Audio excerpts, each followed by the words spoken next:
So I don't think there's a walleye angler out there that doesn't absolutely love pitching jigs. And honestly, yes, we're dealing with some rain, but really when it comes to the wind conditions, we've been pretty blessed with light winds. So pitching jigs is actually pretty easy as well too, using those 1/4 ounce jigs. So we're catching some fish, just strictly, and this is a 1/4 ounce Berkley half head jig right here. Nice fusion hook on it with just a fat head minnow. So that's work to get some of those pods that are biting short to actually commit.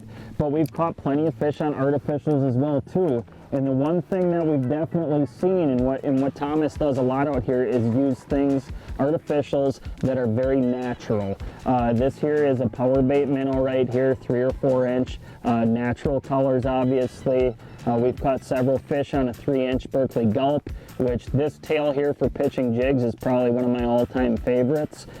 Smelt, emerald shiner, the real natural colors. And then the last tail that's a little bit different than just basically your split tails is a small swim bait, Berkley Ripple Shad. I think most of you have probably thrown this, throws out a lot of vibration. This water's a little bit dark, so scenarios that this bait's gonna work really well too. And it has worked over this past day for us. But keep that in mind when pitching jigs, can put a lot of fish in the boat for you throughout the fall time frame.